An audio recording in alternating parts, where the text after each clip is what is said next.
everyone, welcome back to Motion RC. I'm James, and today we've got the Nexa Tiger Moth 55-inch 1400 millimeter ARF Warbird biplane, World War I biplane. Absolutely stunning. I haven't flown it in over a year. It's been a while since I've flown a plane like this, but I saw it hanging above the studio and I said, I gotta take it out. The weather's been so good. It's been a while for me. And we also have 3 versions of this aircraft available at motionrc.com. We got the Royal Navy, we got the British camo, and we have a yellow and silver option as well. All the same aircraft, just comes with different skins. But let's take this up and then we'll talk about it. All right, pilots, out here on a beautiful day with the Nexa Tiger Moth. We got a 5,000 milliamp Admiral 4S inside, and we're doing a grass takeoff. So taking off left to right. Gonna bring up the throttle, nice and easy. Get her to start moving. You don't wanna go too hard, let her roll out on the grass, and then pick her up. And that was the grass. I guess it's stuck a little bit to the left. I'm gonna lower my rates. And let's get her flying. I haven't flown the Tiger Moth in a while. It's been a while since I put this bird up. But right now we got all 3 versions of this plane, 3 different schemes, all the same plane, available in stock right now at Motion RC. This is the Royal Navy version, so it's gonna be all silver. We got a British camo version, and then we've got the yellow and silver scheme, if you will. More classic Tiger Moth, sort of mimics our little Skynetic Tiger Moth that we also have, but probably the more classic version, if you will. Maybe the most recognizable, but I got this. This was the first. This one came out at the same time as the British camo. The yellow was added at a later date, but all around, just a beautiful flyer. Now we've got a pretty gusty breeze coming from my right. So I'm flying into the wind on every pass, as you want. But I have no gyro in this baby. I haven't even changed the receiver. Same receiver. I don't think I've flown this in well over a year. So I just saw it hanging there and was like, it's been a while. I want to fly it around. But she's a beautiful biplane that can fly nice and slow. You know, can do some aerobatics, but you're not expecting, you know, crazy. Like, that's my roll rate right now with low rates. You know, it's more of a docile flyer, you know, and something more pretty for you to fly around. But it was an pretty easy build. I had to do a little manipulation back at the time because this model was made prior to electrics, I believe, even being a thing. So this model was made initially for you to put a gas engine in it. So to get the electric motor that we recommend in there, that fit fine on the front. The only thing I had to do is fit the battery. I didn't want to add any extra weight in the plane, so I'll show you after I land. But I basically built a little like shelf, if you will, with some big popsicle sticks kind of, where the battery sits on top. And then I had cut a little hole into the cowl from inside, where my battery basically pushes all the way forward, and it gives me a great CG. I was able to CG it just like that, and all around, it worked really well for me. Now again, you can see the wind above these tree line. Right now, I'm not getting so much wind down here, but this area rat, like our old field where we used to fly a lot, is surrounded by trees, so it becomes a bit of a fishbowl. When you're above the trees, you can see it rocking. Now I'm going full throttle, so that's full throttle. I'm gonna give it some altitude. Let's take it up. Wow, nice. Love that stall turn. Let's loop it.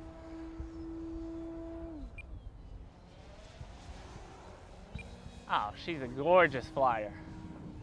Absolutely gorgeous. Been a while since I got out here, if you guys notice. I've been doing a lot of the ground stuff, but I still love to get out and fly. I've been letting Wes handle most of the newer flyers, which is all fine by me. But it's nice to get back out here at times with something and flying around. Still enjoy it, for sure. But absolutely gorgeous. I'm not gonna go, so this is downwind. Now the wind is really stiffened up to my right side, so we're turning back into the wind. Now, as far as battery life goes, I have my timer at 7 minutes. And, you know, for the most part, again, with an aircraft like this, you could probably go for 10 minutes. because you really don't want to be flying this thing around at full throttle. You know, this isn't a jet, not even a fighter jet, you know, fighter warbird or anything. This is something you want a nice docile flyer. This is your, you know, early morning warbird flyers. Could be a nice practice, you know, nice little warm-up plane for you. You know, biplanes in general are just always nice floaters. Now that's just coming, that's half throttle there. And just absolutely beautiful. Gonna give it full throttle, climb up out. Let's give it another little roll.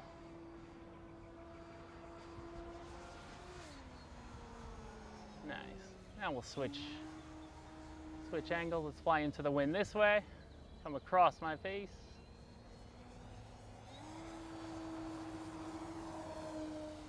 And then turn it out. We got a nice big field here. I love this. A lot of guys actually come to this. We found this spot because one day I was driving by and saw some gliders in the sky. So a lot of guys come here with their gliders and smaller RC planes, but this park is all about it. They don't mind, especially on most days it's empty like this.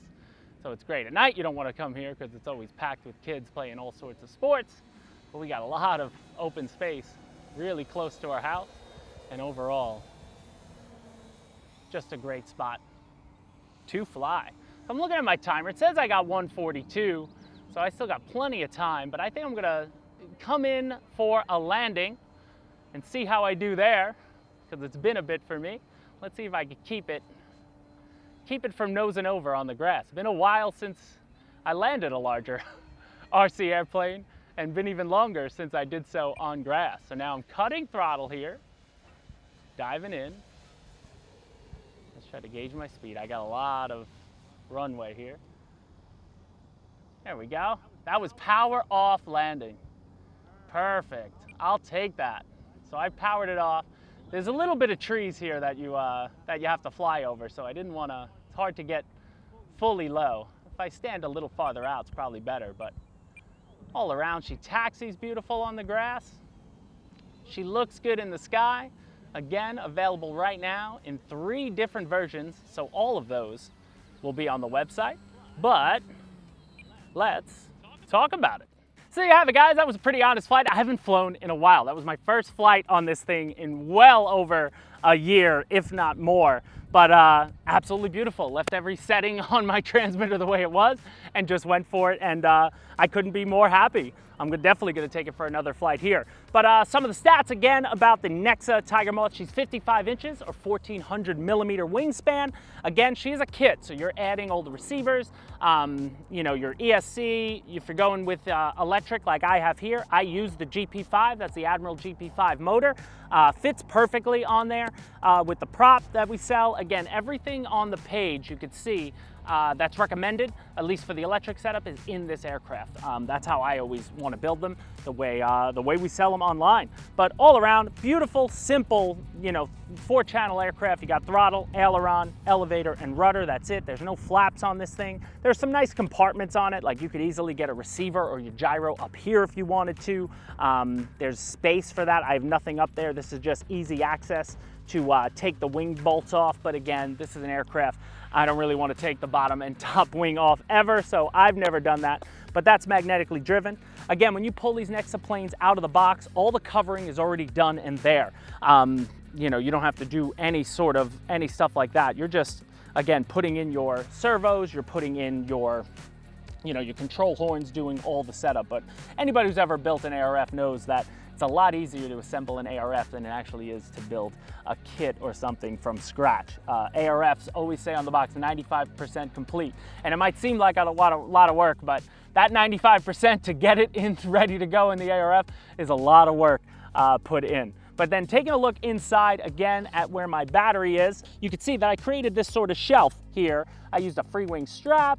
I just carved out the wall behind the motor, and my battery just fits snugly, perfectly up there. And this Admiral 5000 4S gave me the perfect CG. I didn't have to add any extra weight, so I have no weights along the motor. I have nothing in there but the weight of the battery pushed all the way forward gives me the perfect CG that I need to get enjoyable flight. And even better, an enjoyable flight after not touching it for over a year. She was hanging upside down above my studio for a long time, and I finally said, I gotta get this thing out again. So that's why we're here today. But guys, I hope you enjoyed this video. I had a lot of fun getting out here flying again. If you want more of this stuff, please leave a comment down below, hit the like button. If you want to grab yourself a Tiger Moth, again, we got them in 3 different schemes. So we got the Royal Navy here, we've got a British camo, and we've got the yellow and silver scheme. So 3 different schemes, same aircraft, same everything inside, and all around just a great little flyer. If you're into World War I style biplanes, then you can't go wrong with a classic Tiger Moth. But that'll do it for us here, guys. Thanks so much. We'll see you next time at Motion RC.